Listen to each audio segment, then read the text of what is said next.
जब मैं ये देखता हूँ कि लखनऊ में 15 बच्चे आग की चपेट में आकर मर जाते हैं, जब मैं ये देखता हूँ कि उत्तराखंड में केतन लाल की टांगों में कीले ठोक ठोक करके उसे मार दिया जाता है, तो मुझे बड़ा अफसोस होता है।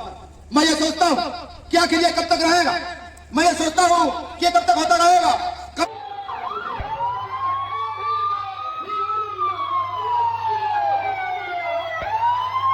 कन्नौज से सांसद अखिलेश यादव के गढ़ में पहुंची भीम आर्मी ने दिखाया अपना जन सैलाब। आप देख सकते हो भीम आर्मी के राष्ट्रीय अध्यक्ष विनय रतन जी पहुंचे कन्नौज में, और क्या कुछ कहा है इस वीडियो के माध्यम से।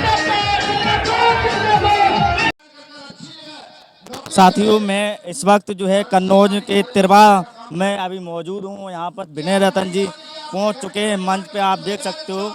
अब तक मनीषा वाल्मीकि को न्याय नहीं मिलेगा, ये सवाल बार बार मेरे मन में अंदर से उठकर बाहर आता है।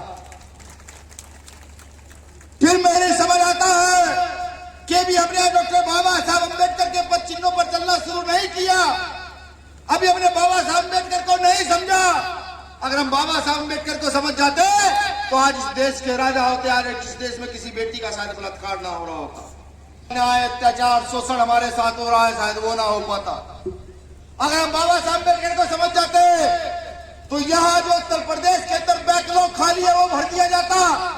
अगर हम बाबा साहब अम्बेडकर को समझ जाते जो पेंशन यहाँ खत्म की गई हो पेंशन शायद बहाल कर दी जाती। हम बाबा साहब अम्बेडकर को समझ जाते, हमने बाबा साहब अम्बेडकर को नहीं समझा। बाबा साहब अम्बेडकर ने कहा था अपनी जाति से ऊपर उठो, जाति से ऊपर उठकर काम करो।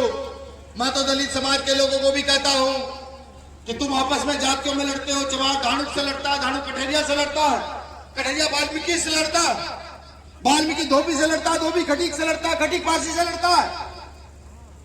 अरे हमारा लड़कर काम नहीं चलने वाला, वो हमें लड़ाना ही चाहते हैं, क्योंकि वो जानते हैं अगर ये लोग इकट्ठा हुए तो ये मार्शल कौम इनके राजा महाराजा रहे हैं, ये उत्तर प्रदेश तो छोड़ो इस देश पर कब्जा कर लेंगे।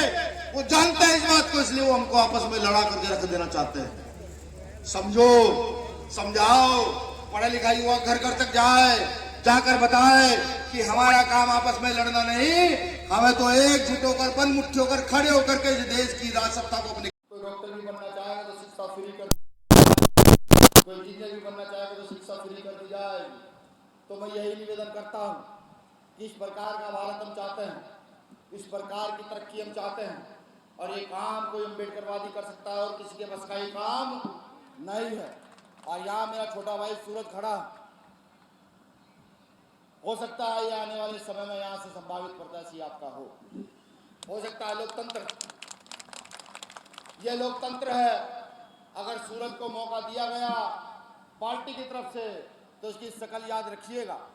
चलिए इसकी शकल भूल जाइएगा, शकल के याद रखिएगा ना रखिएगा, इसका काम याद रखिएगा कि तुम्हारे लिए लड़ता हुआ कितनी बार ये बच्चा जेल गया।